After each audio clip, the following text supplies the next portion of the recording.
Merci de nous rejoindre sur cette économie. Vous connaissez l'émission qui donne la parole aux décideurs et dirigeants qui œuvrent chaque jour pour la construction du continent. Aujourd'hui, dans plusieurs pays d'Afrique, population et gouvernants aspirent à un meilleur bien-être collectif. Cela passe sous-entendu par un secteur privé dynamique, mais aussi et surtout par une administration, une gouvernance publique des plus performantes, porteuse de motivation et de compétitivité. On l'entend un peu partout lors de séminaires internationaux, de sommets, de conférences. La gouvernance publique est aujourd'hui au centre des débats et des préoccupations des partenaires au développement, de l'élite administrative du continent. Même les organisations de la société civile, les partis politiques, les libres penseurs exigent de plus en plus de gouvernance, une bonne gouvernance dans le secteur des mines, dans le secteur de l'extraction des matières premières, mais aussi une gouvernance de l'administration centrale. Mais la gouvernance publique, au menu de toutes les conversations, au menu des débats, n'est pas aussi simple à appréhender. Nous allons le voir tout à l'heure avec notre invité, une référence en matière de gouvernance publique. Ce sujet, disais-je, de gouvernance publique, commande l'observation d'un certain nombre de piliers, d'outils sans lesquels la gouvernance serait infructueuse, un vain mot. Notre invité, professeur Bachir Pazouz, est enseignant à l'ENAP, du Québec, autant pour moi. Avec nous, nous allons voir dans quelle mesure la gouvernance comporte des véritables enjeux. Et ces enjeux, si on ne les maîtrise pas, peuvent être source de tensions publiques, de risques. Professeur, merci d'avoir accepté notre invitation malgré votre préoccupation. Vous êtes à Libreville pour un colloque international et là, vous avez fait une communication sur la gouvernance publique. Merci d'abord de m'avoir invité à votre émission.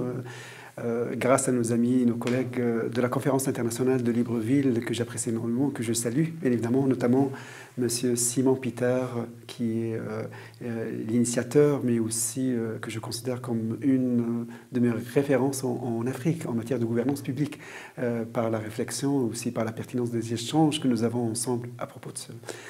Merci à vous de m'avoir accueilli pour l'éloge que vous avez aussi exprimé. On a vu, vous avez fait un certain nombre de publications, ne soyez pas modeste, professeur.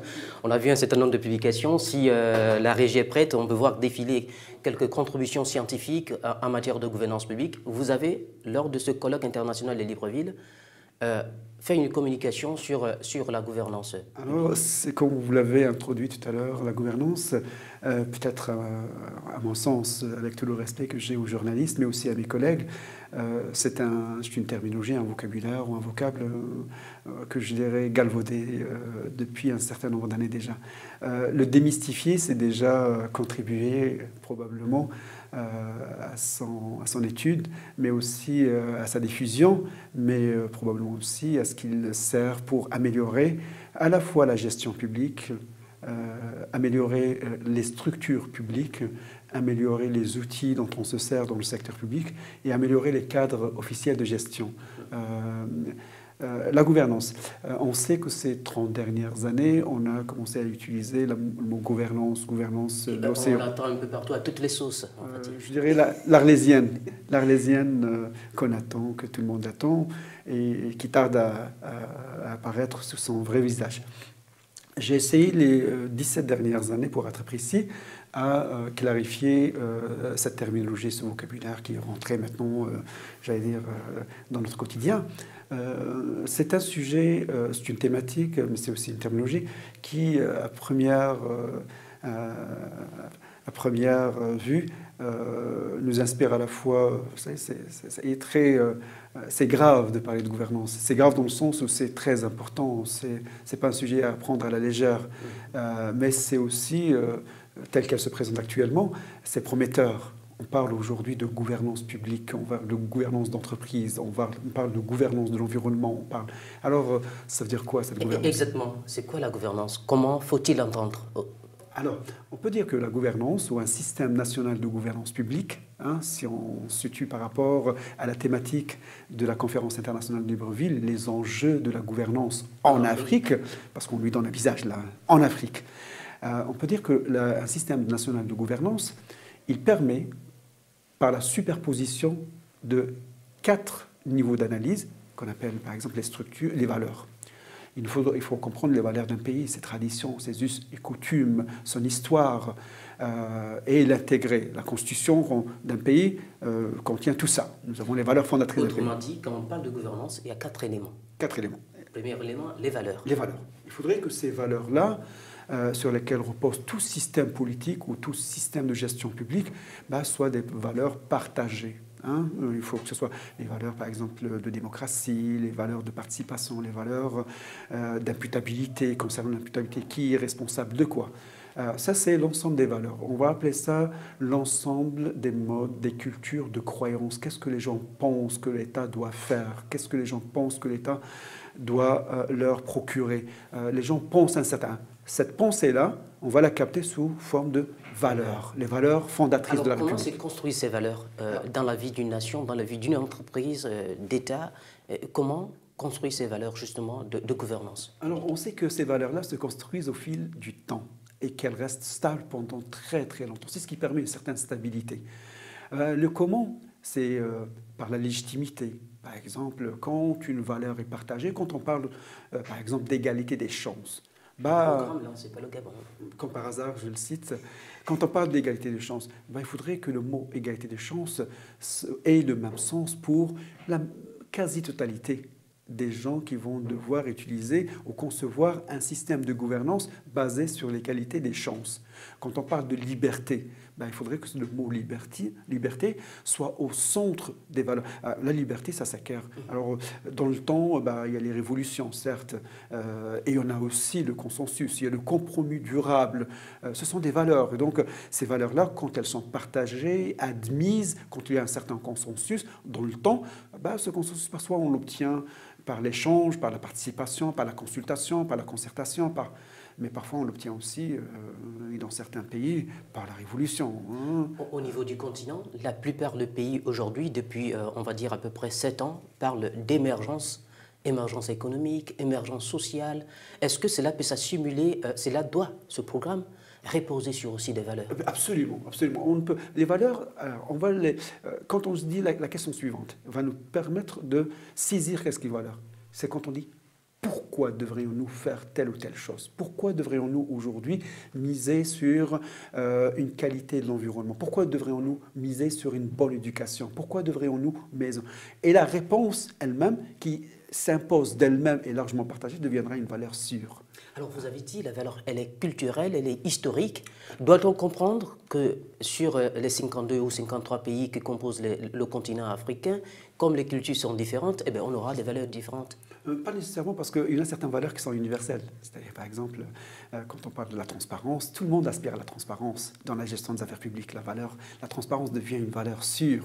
Plus on est transparent dans les décisions publiques, plus on est peut-être enclin ou préparé à accepter la vie de l'autre. Alors, quand on lui cache tout, ça veut dire qu'on n'est pas préparé à recevoir son point de vue. Ça, c'est la transparence. L'exercice démocratique.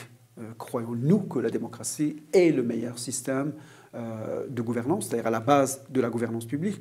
Si on le croit, elle devient une valeur sûre dans ce cas-là. Et on bâtit sur, par exemple, est-ce que nous avons la même idée quant à l'imputabilité, c'est-à-dire la responsabilité des dirigeants publics? Quand je dis dirigeants publics, attention, là, c'est les dirigeants politiques, les dirigeants administratifs et les dirigeants de la première ligne, c'est-à-dire les directeurs généraux, ceux qui sont en direct avec l'utilisateur ou l'usager ou le bénéficiaire ou l'allocataire ou le consommateur ou le client public. Tout le monde. Absolument. Alors donc, ces valeurs-là, et vous l'avez si bien dit, peuvent être le résultat d'un processus historique.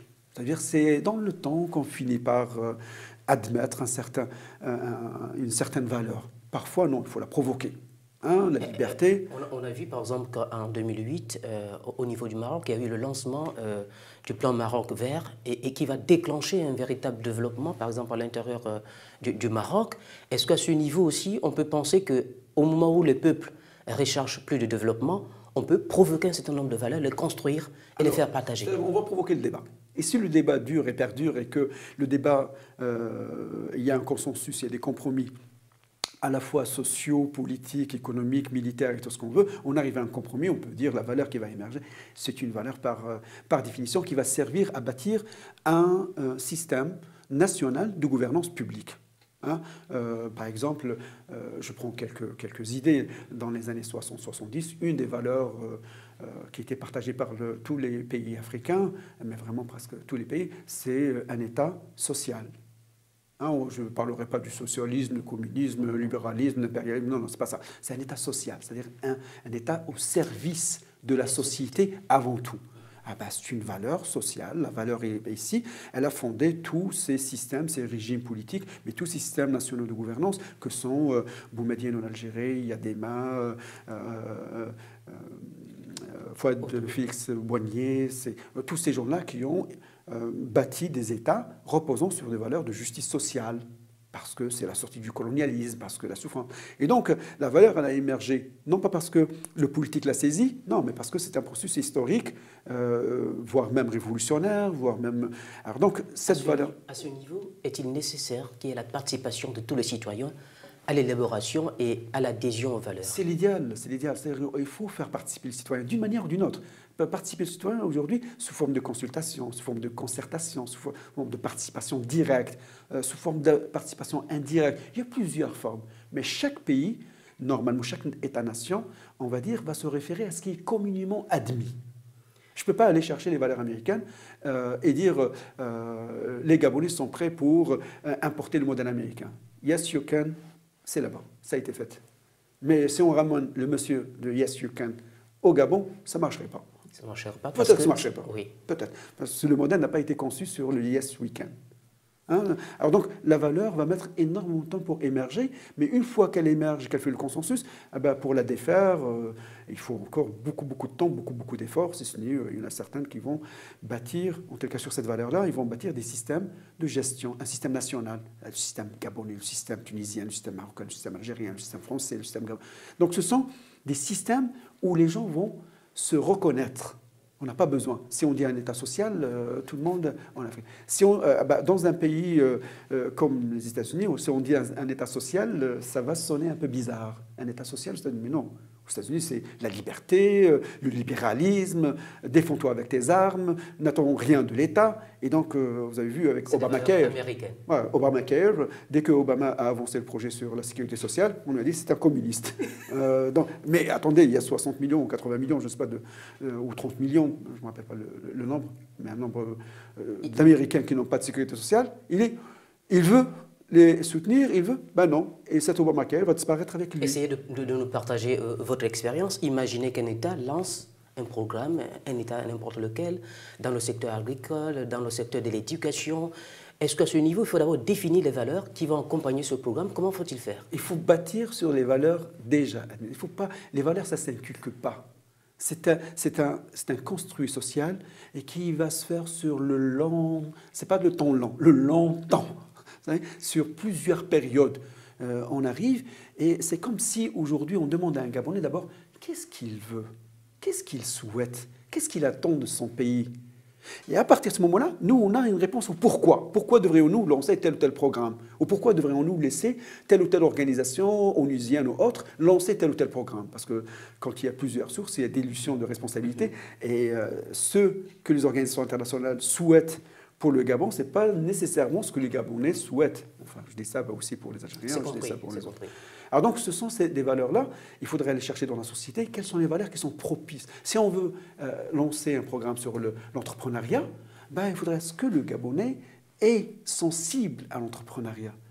Et puis après, après les valeurs, on va créer les structures qui vont permettre... Ça va être le deuxième pilier, les structures. Justement, lors de votre communication au colloque international de Libreville, les enjeux de la gouvernance en Afrique, publique en Afrique, vous avez évoqué effectivement le deuxième pilier, celui des structures. Donc, on a défini les valeurs, on les a compris. Ensuite, il faut les structures. Bien sûr.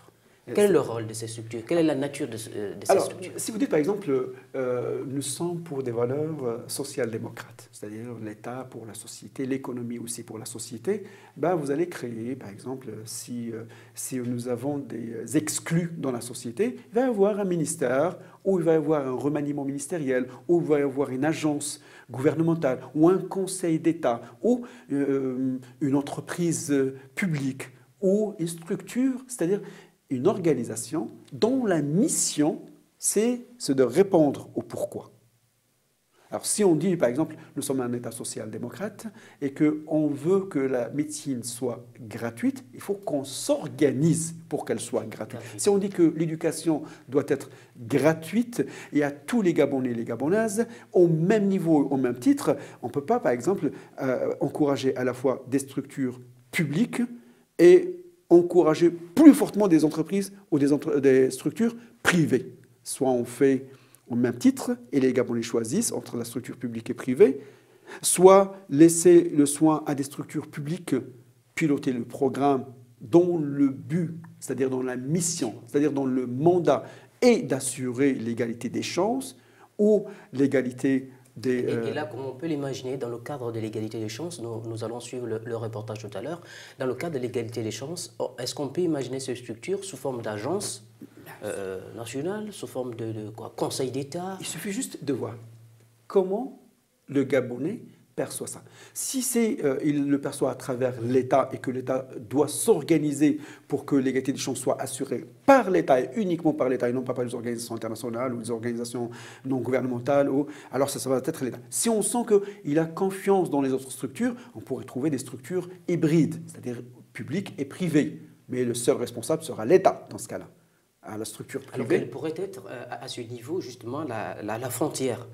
Imaginons un conseil d'État, une agence, et à côté le ministère qui dispose de mêmes compétences. Est-ce que, comment on va définir? Là, c'est-à-dire que, il faut définir les rôles et les responsabilités de chacun. Il faut définir le mode opératoire, comment on va, sur le terrain, concrétiser ça, qui est responsable de quoi. Et là, on est dans l'organisation. Par exemple, pour la structure, l'hôpital, c'est une structure de soins. Hein? Il va guérir des maladies, traiter des maladies, prévenir des maladies, pourquoi pas promouvoir des maladies. Donc, si on est dans une logique de promotion des maladies, promouvoir la santé plutôt, dans ce cas-là, on va créer une structure, on va dire à l'hôpital maintenant, vous devez aussi promouvoir la santé, pas uniquement guérir. Et là, on change complètement le rôle et la responsabilité de l'hôpital par rapport à... Donc, l'hôpital, il aura plus que juste traiter ou guérir ou soigner. Non, il y aura aussi la prévention. Alors, comment il va s'organiser? Probablement qu'à travers je dirais une des pistes, c'est à travers, par exemple, des campagnes publicitaires ou des campagnes d'information, de sensibilisation, manger santé, manger frais, faites de l'exercice. Et ça, c'est avant que la maladie ne survienne. Donc aujourd'hui, la structure, c'est quoi? La structure ou l'organisation, c'est une structure d'offre de services publics ou de services qui permettent de protéger le bien commun, ou de services qui permettent de garantir l'intérêt général. Et il importe à ce niveau de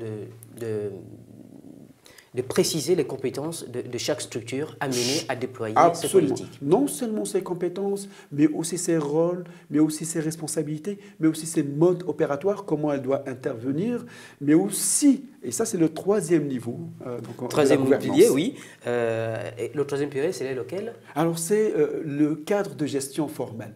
Il ne suffit pas de dire « nous sommes pour l'égalité des chances ». Donc il faut créer la structure. Il faut, des valeurs, ensuite créer des structures. La structure sur laquelle, qui va animer ces valeurs-là, qui va endosser ces valeurs-là, qui va leur donner un visage. Nous avons créé un conseil national, par exemple, qui rend directement à la présidence, qui rend compte directement à la présidence, ou qui rend directement compte au Parlement, ou qui rend directement compte à la primature. Il faut que ces responsabilités soient définies. Et une fois que ces responsabilités sont définies, ces rôles sont définis, les intervenants de ce ministère ou de cette agence ou de cette organisation qu'on a créée pour assurer l'égalité des chances. Et là, maintenant, il faut des règles. Comment elle va dépenser l'argent public, comment elle va rendre compte. Et là, c'est le troisième pilier, le cadre réglementaire. Le cadre officiel de gestion, ou le cadre réglementaire. Alors, il peut être un cadre administratif. C'est-à-dire, nous avons des nomenclatures, nous avons des gardiens du temple, c'est-à-dire des SG, un clin d'œil à notre ami Simon Peter. Donc, ce sont les gardiens du temple. Ministère de l'Agriculture. De l'Agriculture, comme aussi par hasard. Et puis, lui, il faut qu'il se réfère à une façon de dépenser l'argent public, à une façon de rendre compte, à une façon d'assurer la conformité de la dépense publique ou de la commande publique. Il faudrait aussi qu'il mette en place des mécanismes qui lui permettent de faire tourner la machine. C'est-à-dire la machine, c'est la structure. Pourquoi faire? Il faut que ça se rappelle toujours. Pour que le programme concernant l'égalité des chances, qui est prioritaire et qui est doté d'un certain nombre d'argent, puisse donner des résultats.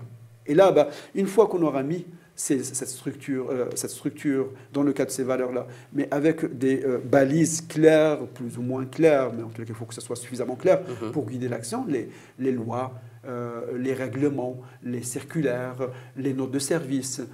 Ça, c'est le cadre officiel de gestion. C'est ce qui va baliser l'action publique. Gouvernance publique, 1. Définir les valeurs. En fait, premier pilier, les valeurs. Deuxième pilier, les structures. Troisième pilier, le cadre réglementaire de la gouvernance. Absolument. Ensuite, quatrième pilier, les outils. Les outils. Les outils de la gouvernance. Que doit-on entendre par outils de gouvernance? Alors, par exemple, si notre ami, encore une fois, Simon Peter, comme exemple et comme illustration, veut rendre compte de l'efficacité de ce qu'il a fait dans le cadre des lois et des règlements, pour qu'il puisse rendre compte, pour qu'il assume ses responsabilités, pour qu'il puisse assumer le mandat qui lui a été confié par les autorités du pays, par les autorités à la fois politiques, il faudrait qu'il se dote d'outils. Ces outils-là, par exemple, un plan stratégique. Il faut il faut qu'il développe, il faut qu'il arrive à avoir un plan stratégique. Un plan stratégique, c'est un plan qui lui permet de gérer, non pas à vue, mais de gérer pour les 3 ans, 4 ans à venir. C'est-à-dire d'analyser la situation. Une fois la situation analysée, d'avoir des options. Une fois les options sont là, répertoriées, de mettre en œuvre ces options-là pour obtenir des résultats, finalement. Il lui faut peut-être un plan annuel de gestion qu'il présentera à ses autorités politiques avec des clarifications, un plan annuel de gestion qui lui permet de dire voici qu'est-ce qu'on va faire cette année, voici comment on va le faire, voici les règles qu'on va mobiliser et voici qu'est-ce qu'on va obtenir avec un facteur, j'allais dire Inch'Allah, c'est un facteur, avec tout, oui, avec l'aide de Dieu, avec l'aide de tout, mais voici ce que nous allons obtenir. Et puis, après, le plan annuel est un outil de gestion. Est-ce qu'à ce niveau, il faut mettre aussi les balises pour voir si le plan annuel est opérationnel? Alors, pour cela, il faut un tableau de bord de gestion.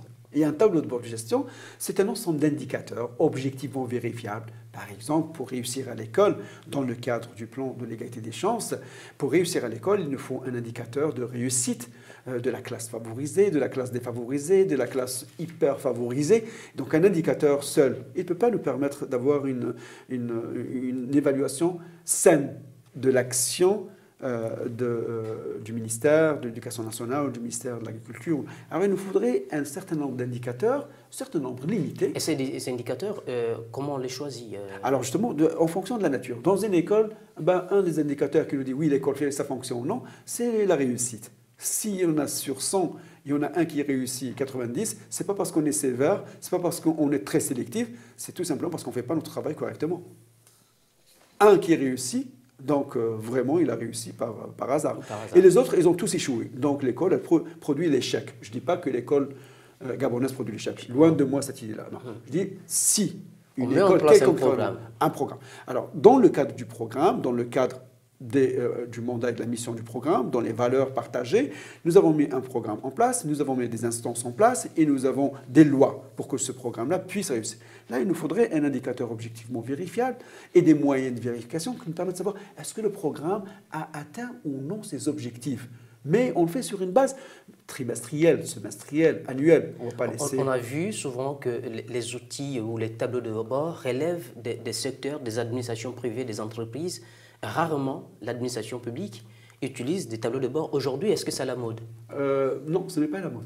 En fait, je dois vous dire, je suis un peu gêné par la question parce que je dois dire la vérité, toute la vérité, rien que la vérité.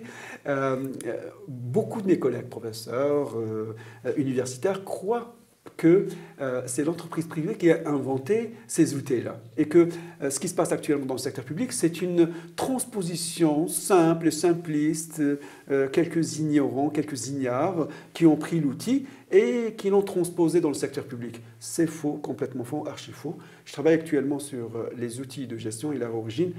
La quasi-totalité des outils de gestion ont été, et ça va vous surprendre peut-être, la quasi-totalité de ces outils de gestion ont été mis en œuvre, expérimentés dans le cadre de programmes gouvernementaux.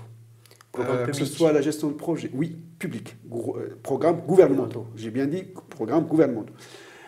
Quand l'US Navy avait remarqué à un moment donné que... L'US Navy, c'est aux États-Unis. Aux États-Unis, quand c'est un organisme public, donc l'US Navy, autrement dit militaire, quand ils ont remarqué qu'après la Deuxième Guerre mondiale, quand ils ont analysé les chiffres de la Deuxième Guerre mondiale, ils avaient réalisé qu'ils avaient largué trop de bombes par rapport aux effets sur la ville de Dresden.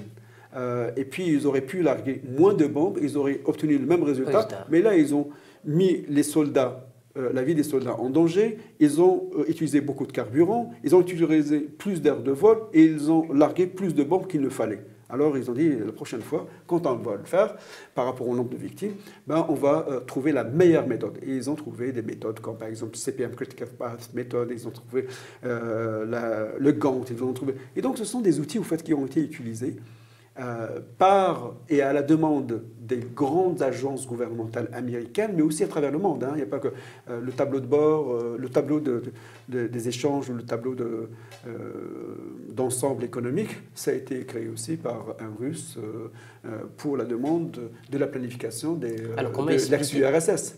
Comment expliquer que petit à petit, l'administration se soit délaissée de ces outils au profit? Très bonne question. Très bonne question parce que quand ces grands organismes-là ont fait ces études-là, ils sont servis parce que la dépense publique était énorme et réduire cette dépense-là. Alors les petites organisations, par contre, publiques, d'autres organismes, ne sont pas intéressés tout de suite là à ces outils-là. Parce qu'on était dans les années 40, jusqu'au début des années 50, on était dans une logique de dépense. Il fallait reconstruire l'Europe détruite par la guerre. Donc on ne comptait pas le plan Marshall, les banques qui ouvraient, les institutions de Bretton Woods. Il y avait beaucoup d'argent. Donc investissez, ce qu'on appelle les 30 glorieuses. L'économie va bien, après la guerre, il faut reconstruire l'économie. Donc les gens, on n'a pas besoin de compter son argent, ni de comptable quand l'argent rentre tous les jours et il y a une quantité. On n'a pas besoin de ça. Donc l'outil... disons a été utilisé plutôt par les entreprises. Voilà. Alors les entreprises, avec leur flexibilité et leur besoin d'argent, ont utilisé la planification stratégique. Je vous rappelle que la planification stratégique, d'abord, c'est quand même quelques 8000 ans avant notre ère que... Elle existait déjà. Ah bien sûr, et dans le secteur public, une réponse à une demande faite par l'empereur de Chine, l'art de la guerre. Sun Tzu qui avait écrit là-dessus. Et puis, on a oublié ça. On a attendu jusqu'à ce qu'on sauve dans les années 50, revoit ça, et on dit, ah tiens, la stratégie, c'est aussi un transfert d'un outil militaire dans le secteur privé. Donc, il y a toujours ça. Les gens, en fait, ont répété souvent, j'allais dire, cette idée-là, selon laquelle c'est la transposition d'outils privés dans le secteur public. En fait, non. C'est l'inverse. Il y a eu un rapatriement d'outils traditionnellement associés à l'entreprise privée. Et on va revenir sur ce point-là si vous le souhaitez, bien évidemment, bien sûr, quand on vous parlera de tensions que génèrent ces outils-là. Nous allons justement aborder la question des enjeux, mais avant, nous allons suivre un reportage dans lequel le président gabonais lance le programme d'égalité des chances. Et à côté, nous allons aussi essayer d'aborder un programme ambitieux qui a été lancé au niveau national, celui de l'agriculture, l'entrepreneuriat agricole, voir un peu quelles pourraient être les valeurs, vues du Canada, quelles pourraient être les valeurs, votre vision de quelqu'un qui vit au Canada, donc quelles pourraient être les valeurs, les structures, les lois, et peut-être aussi, pourquoi pas, les indicateurs. Nous suivons ce reportage et nous le retrouvons juste après. Merci, je suivrai avec vous. Par le chef de l'État gabonais Ali Bongo Ondimba, le membre du gouvernement Patricia Taye a invité les Gabonais à s'approprier de cette nouvelle politique. Cela nécessite la participation de tous. Vous conviendrez avec moi que lorsqu'on donne une chance, il faut qu'il y ait un donneur. Et il faut quelqu'un qui reçoive la chance. Et ceux qui donnent la chance, ce sont ceux-là qui ont une parcelle de pouvoir. C'est à ceux-là que le message est beaucoup plus parlant parce qu'il s'agit de conscientiser ceux-là qui ont une parcelle de pouvoir pour donner la chance à tous les Gabonais sans distinction aucune. Il s'agit pour les Gabonais de s'en approprier, de s'impliquer, parce que ce Gabon ne pourra se construire qu'avec les Gabonais. Cela appelle, n'est-ce pas, à une prise de conscience collective, à une implication de tous pour le développement de notre pays. Un programme qui suscite de l'espoir chez des étudiants gabonais. Faire en sorte que ce pacte devienne réalité par le lancement officiel de ce programme nous donne beaucoup d'espoir. L'idée n'est pas mauvaise, c'est une bonne idée. Bon, maintenant, on attend la concrétisation parce que la théorie, c'est autre chose. Maintenant, on attend voir la pratique. Et c'est quelque chose qu'on souhaitait depuis. Les actions concrètes pour la matérialisation du programme pour l'égalité des chances sont attendues par bon nombre d'observateurs. On l'a vu là, professeur Barchil Massouz, le lancement du programme au niveau du Gabon de l'égalité des chances, c'est le président qui veut effectivement favoriser les moins défavorisés, s'il faut parler ainsi. Mais à côté de ce programme d'égalité des chances, il y a eu ainsi un programme lancé par le ministère de l'Agriculture, d'ailleurs, on dit ministère de l'Agriculture et de l'entrepreneuriat agricole, consistant à promouvoir des entrepreneurs agricoles dans les zones rurales. À ce niveau, l'État a mis des moyens, déblai les terrains pour le compte de ceux qui veulent adhérer à ce programme, met à la disposition de ces entrepreneurs la sémence. Ensuite, il y a une organisation qui va racheter des produits agricoles auprès des entrepreneurs agricoles pour les commercialiser. Et donc, les agriculteurs vont se concentrer, sauf qu'au Gabon, on n'a pas une culture, on va dire, d'entrepreneuriat agricole.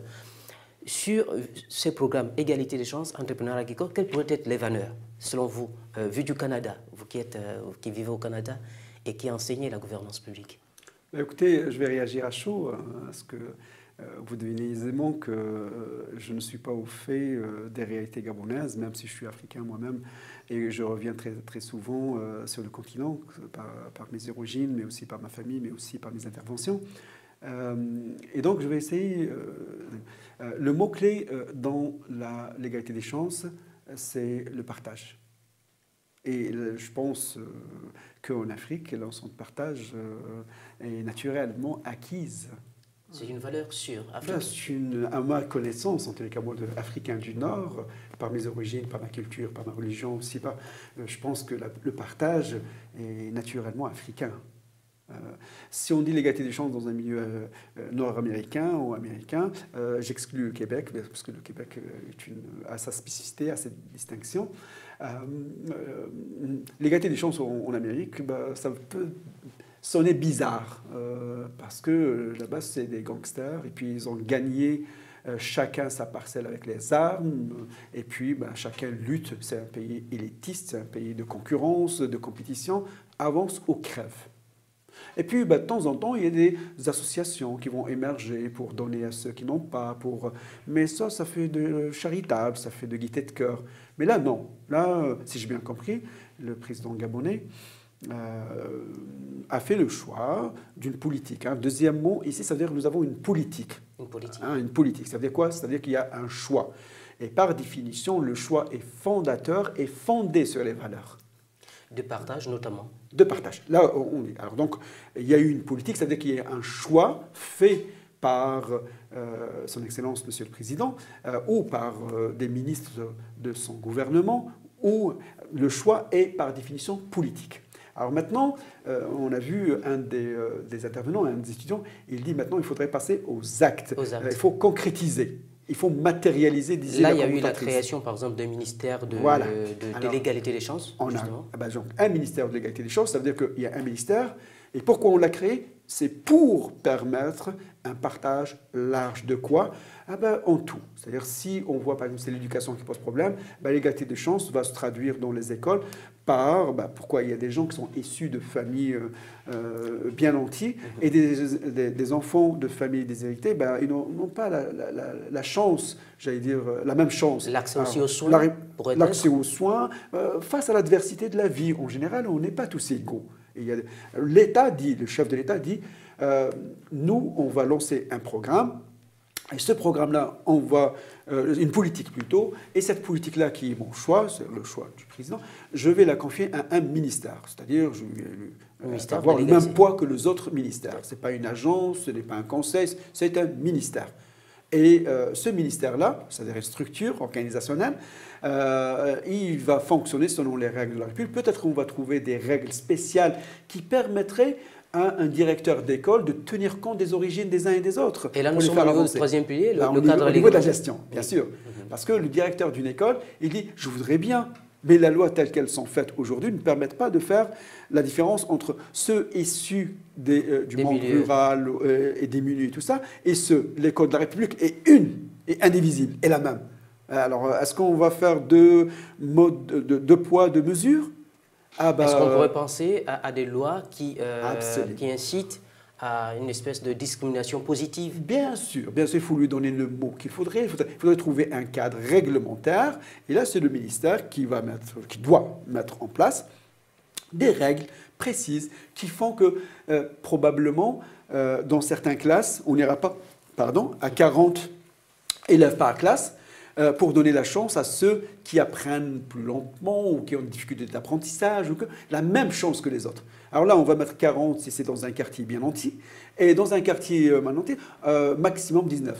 Pourquoi 19? C'est magique. Hein. Il y a des études qui ont prouvé que l'enseignement devient personnalisé à partir de 19. Il y a les Norvégiens qui ont travaillé là-dessus, les Finlandais, les Canadiens, les Québécois. Mais qu'est-ce qu'on fait quand les ressources manquent à un moment donné? Est-ce qu'on va persister? Parce que l'égalité des chances, si on a les moyens, parce qu'il faut des moyens financiers énormes, il faut des structures aussi avec une vraie expertise. Il ne suffit pas de créer un ministère par décret au présidentiel et puis le ministère va fonctionner. Non, il faut aussi donner le temps. Le temps est un ferment des civilisations. Pour ça. Et là aussi, il faudra, pour l'égalité des chances au niveau du Gabon, définir des indicateurs. Des indicateurs qui permettraient de dire, voilà, on a parlé d'un indicateur, le nombre de personnes par classe, c'est un indicateur objectivement vérifiable, c'est-à-dire quand un enseignant a 19 élèves, mais difficile, et un autre, et on a 40, mais facile, ben celui qui dit 40, il se sent pas, celui qui a 19, il ne se sent pas privilégié, celui qui a 40, il ne va pas se plaindre. C'est-à-dire il faudrait qu'il y ait des règles. Et là, il faut beaucoup d'exercices pédagogiques pour apprendre et pour faire comprendre aux gens les enjeux de cette gouvernance publique qui s'annonce maintenant avec des indicateurs. Justement, quels sont par exemple, et là, lors du colloque international de Libreville, vous avez animé cette conférence, les enjeux de la gouvernance publique en Afrique, vous avez souligné justement ces enjeux, lesquels? Écoutez, on va commencer par l'enjeu le plus facile à trouver, les enjeux de compétitivité aujourd'hui. On sait aujourd'hui qu'une administration qui fonctionne bien, une administration qui fait son travail correctement, avec des indicateurs qu'on peut même comparer d'une administration à l'autre, ou entre plusieurs pays d'une même région, ou sur des façons de faire. Certains vont dire, oui, mais ce n'est pas comparable du tout. Si, il y a des choses qui sont comparables. La façon dont les Béninois procèdent et la façon dont les Camerounais ou la façon dont les Tchadiens ou la façon dont les Algériens ou les Tunisiens, c'est des contextes différents, c'est des moyens et des ressources différentes, certes, mais la façon dont ils procèdent pour, par exemple, lutter contre la pauvreté ou lutter contre la tabagie, enfin la cigarette, ou lutter contre la violence faite aux enfants et aux femmes, ou bien entre les hommes, pour lutter contre ça, les accidents de la route, pour lutter contre la violence urbaine, pour lutter contre le crime organisé. Mais ces façons-là, on peut s'en inspirer. Alors donc en comparant des indicateurs, en comparant des moyens de vérification, on arrive à un moment donné dire oui, on peut faire comme les autres, ou bien moins que les autres, ou bien par rapport à ce que nous avons fait dans le passé, aujourd'hui on fait mieux. Alors donc, est-ce que derrière tous ces éléments de compétitivité, on peut rêver comme ça à une transformation de l'administration publique?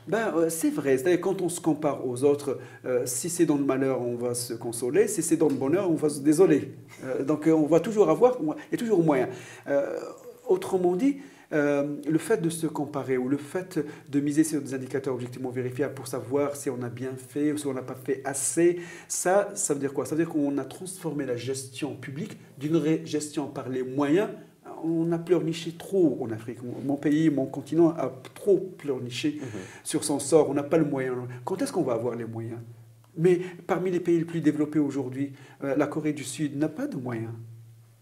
Le Japon n'avait pas de moyens au départ. Et la Chine n'avait pas de moyens il y a longtemps. À ce niveau, quelle serait la magie alors? Le point magique, la recette, on va dire, miracle? Il n'y a pas de recette miracle. Elle n'existe pas. Il y a une recette, le travail et l'amélioration. Ça ne sert à rien de continuer avec des cadres de gestion punitifs, avec des cadres coercitifs. Ça ne sert absolument à rien. Quand on dit punitive, coercitive, précisément pour celui qui ne comprend pas ce langage assez... ça signifie quoi? Ça veut dire on a des ministères qui n'atteignent pas leurs objectifs. On a des indicateurs objectivement vérifiables.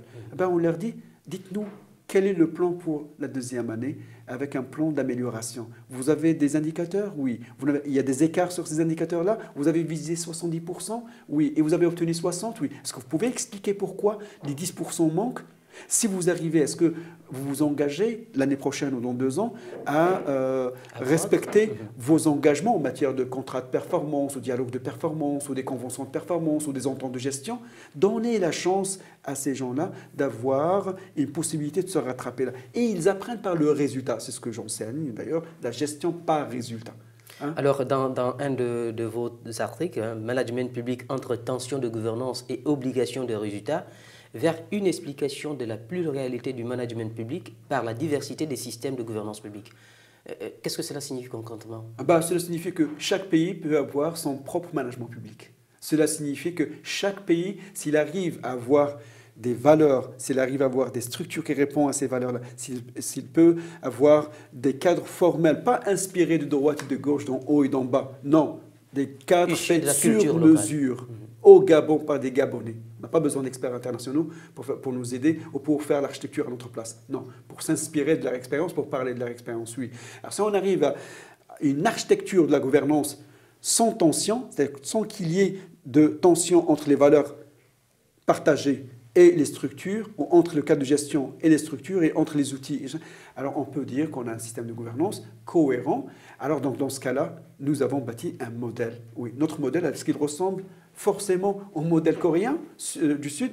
Non. Au japonais? Non.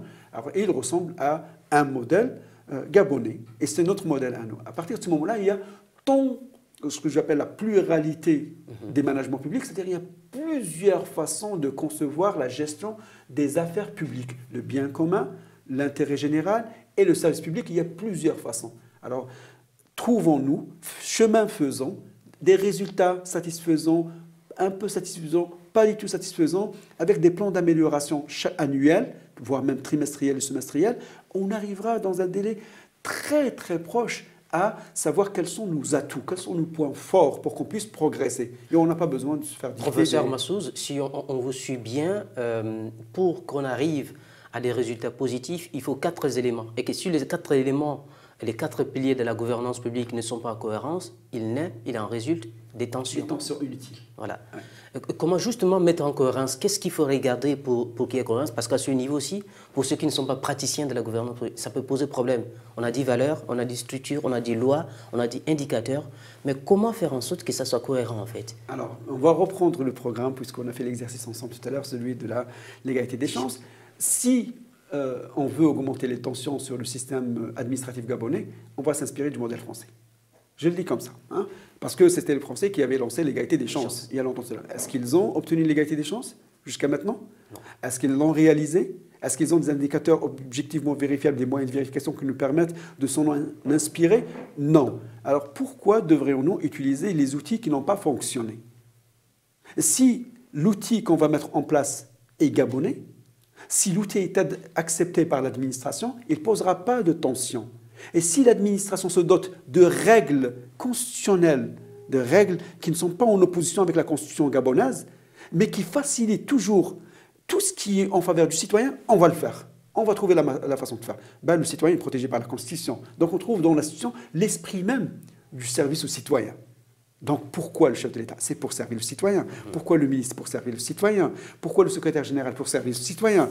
Pourquoi un cadre de gestion? C'est pour servir le citoyen. Pourquoi une structure? C'est pour servir le citoyen, encore une fois. Et pourquoi un outil? C'est pour servir le citoyen. Chaque fois qu'on trouve un outil, on trouve un cadre officiel de gestion, on trouve une structure qui ne fonctionne pas comme le citoyen le souhaite, ça veut dire qu'il y a des tensions. Alors ces tensions-là, on ne peut pas leur tourner le dos en disant la puissance publique, la police, l'armée. Non, on ne peut pas faire ça. On ne peut pas continuer. Il faut les gérer. Quand vous parlez de tension, précisément, on entend tension.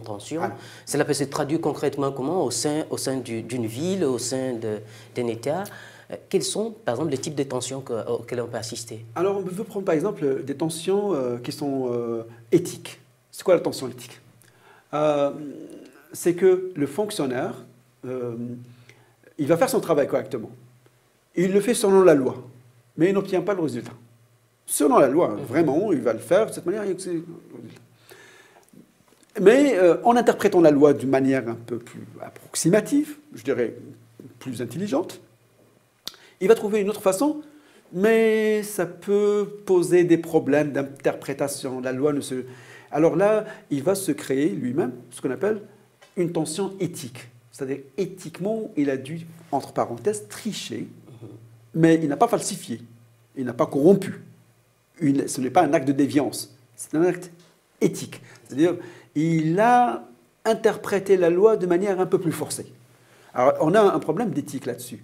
Mais son souci majeur, c'était quoi? C'est plutôt servir le citoyen pour que vraiment l'indicateur sur lequel il travaille, c'est-à-dire l'indicateur de satisfaction, dans le cas de l'usager, en matière par exemple de diversité, en matière d'égalité des chances, s'il dit de la classe moyenne, il y a eu 90%, mais de la classe bien nantie, il y a eu 80%, et puis il essaye de matcher, vous me permettez l'expression, oui. Il essaye avec un calcul statistique, ben ça pose un problème éthique, d'ordre moral. C'est comme s'il a triché, mais pas tout à fait triché. Et là, c'est pas bon pour le citoyen. Il faudrait que les règles soient suffisamment claires et où elles laissent suffisamment de marge, des lois cadres, pas des lois où tout est coulé dans le béton, il n'y a rien qui va bouger avec des lois qui coulent. On est parmi les pays en Afrique, parmi les pays les plus institutionnalisés. C'est-à-dire où on a plein de règlements, plein de lois, mais on a tellement de lois, elles sont tellement complexes que rien ne bouge. Est-ce qu'on peut aussi imaginer les tensions sous forme de refus des politiques publiques, c'est-à-dire les citoyens ne se reconnaissent plus et n'adhèrent plus à certains projets? Alors ça, on va les appeler plutôt des tensions organisationnelles. C'est-à-dire que le citoyen, finalement, tourne le dos aux organisations publiques à qui on a donné le mandat en question. C'est-à-dire, il ne participe pas, il ne fait pas part de ses souhaits, il dénigre même il les oublie, et puis il les retourne le dos, le programme ne fonctionnera pas, puisque le programme est destiné, alors que ce programme, cette politique publique ne donne pas de résultat, parce que finalement, elle n'a pas été conçue pour le citoyen. Parce que si le citoyen tourne le dos, c'est que elle n'a pas été conçue pour lui. Ce n'est pas l'inverse. C'est pas l'inverse. Professeur Massou, on a constaté au niveau des organismes internationaux qui contribuent au développement des pays africains l'élaboration d'un certain nombre de programmes, mais on constate qu'après l'application, souvent, il n'y a pas adhésion, il n'y a pas appropriation de ces programmes par les citoyens. Comment l'expliquer, par exemple? C'est la même chose qu'une entreprise va expliquer pourquoi le citoyen, pourquoi le consommateur n'achète pas son produit, parce qu'il n'y a pas eu d'étude de marché. Ce n'est pas parce qu'il y a une occasion de financement qu'on va sauter sur l'occasion de financement. Non, il y a une occasion de financement parce que le financement correspond à un besoin légitime au sein de la société, un besoin social. Un besoin social. Les besoins sont énormes, mais les besoins légitimes, ce n'est pas tous les besoins sociaux. Besoins légitimes, c'est-à-dire quand le président de la République reconnaît, ou quand son ministre de la Santé reconnaît que nous avons un problème au sein, un problème de soins de santé. Aujourd'hui, par exemple, se refaire les lèvres, je pousse à l'extrême. Est-ce que c'est un problème de santé publique ou est-ce que celui qui a besoin de se refaire les lèvres, il n'a qu'à aller chez les chirurgiens esthétiques et puis qu'il paye lui-même de sa poche? Alors, question. Si vous me dites il n'a qu'à aller payer de sa poche, je me dis mais ça pose un problème éthique puisque ça empêche certains d'aller travailler parce qu'ils ont des grosses lèvres. Et puis moquerie de la société. Donc c'est très complexe la question. Elle est très très complexe. Dans les pays comme le Gabon, où il y a eu aux sorties des indépendances une adhésion à l'administration, un refus du travail de la terre, est-ce qu'à ce niveau, on peut imaginer reconstruire des valeurs pour que les nationaux se réapproprient le travail de l'agriculture? Un retour à la vraie valeur de la terre. Oui, ça s'est passé déjà en Algérie comme ça. Avec la révolution agraire, je vous rappelle, dans les années 70, l'État algérien avait procédé à la révolution agraire. Retirer les terres à leurs propriétaires terriens et les donner à des gens qu'on a concentrés dans des villes, on appelle ça des qura, des petits villages construits spécialement pour ces gens-là. Et on a transformé l'agriculteur en fonctionnaire. Et puis on a redistribué des bénéfices même, mais qui n'avaient pas de bénéfices. C'était de l'idéologie socialiste, communiste. Enfin, mais ça n'a rien donné. Ça donnait juste une insuffisance en blé, insuffisance en pommes de terre, insuffisance. Et l'Algérie commençait à importer du blé, alors que c'était le grenier de l'Europe. Et il a fallu quelques années plus tard pour revenir sur ce choix-là, et on a revalorisé le travail. Ben, les gens sont retournés. Il faut revaloriser simplement le travail de la terre. On a revalorisé, c'est-à-dire on a donné la valeur que les gens accordaient vraiment. Les gens vivaient de la terre, les gens gagnaient leur vie, les gens vivaient sur cette terre-là. Alors il faudrait juste rétablir ce lien-là qui a été défait dans le passé. L'erreur, il suffit pas de... Ça sert absolument à rien d'aller chercher qui a fait l'erreur. Quand je disais Boumedienne à l'époque, là où il pensait bien faire, honnêtement. Il pensait bien faire. Tous ceux qui ont souffert de la guerre d'Algérie, il voulait leur offrir un village paisible, et puis un travail, les champs tout à côté. Ça n'a pas fonctionné. Transformer l'agriculteur en fonctionnaire et lui donner un chèque de mois, non, c'est contraire. La terre donne à celui qui la travaille. Et le pays se nourrit de sa terre. Et mon grand-père qui n'a jamais été à l'école, et puis un autre maître qui me disait ça à l'école primaire, maudit soit un peuple qui ne mange pas de ce que ses mains produisent. Écoutez, là, et qui n'a jamais été à l'école. Mon grand-père, mais mon maître, lui, il me répétait ça à l'école. Maudit un peuple qui ne mange pas de ce que sa main produit. Alors donc, il faudrait revenir, valoriser. Et quand on fait les choses naturellement, c'est-à-dire du sommet de la gouvernance jusqu'aux outils de la gouvernance, ou vice-versa, moi je préfère par le bas, ben, en général, on va gérer ces tensions-là. Je ne dis pas qu'il n'y aura pas de tensions, il y aura toujours des tensions. Mais on pourra mieux les maîtriser. Alors on va les gérer, ces tensions-là. On va les gérer même de manière anticipée. Ce modèle-là dont j'ai parlé sert à anticiper comment on gère les tensions. Choisissez les outils qui vont avec notre politique, pas ceux qui sont conseillés par les experts internationaux. Choisir des cadres officiels de gestion souples, qui permettent aux gens, c'est pas grave si je me trompe, mais c'est pas grave si je erre quelques années pour trouver mon chemin. Il faut le trouver. Ce n'est pas grave. Il faut dédramatiser. Arrêter de tirer avec des missiles sur des mouches. Non, il faudrait qu'on revienne. L'État doit revenir de toute manière, à travers l'Afrique, hein, doit revenir à ce qui justifiait son entité, c'est-à-dire le service aux citoyens. Nous sommes là avec le professeur Bachir Massouz, enseignant, professeur à l'École nationale d'administration publique du Québec, avec qui nous essayons de décortiquer les enjeux. Nous avons essayé de décortiquer les enjeux de la gouvernance publique en Afrique. Professeur, vous allez répartir pour l'Europe, pour le Canada, je vais dire. Quel sera le mot de fin pour vous à l'endroit des Africains qui vous regardent? Je pense d'assumer notre identité. Mon mot, c'est assumer notre identité africaine en tout. Merci, professeur Bachir Massouz. Merci d'avoir accepté notre invitation et d'avoir éclairé l'opinion africaine sur les enjeux de la gouvernance publique. C'est quoi la gouvernance publique? Vous connaissez, vous nous avez suivis.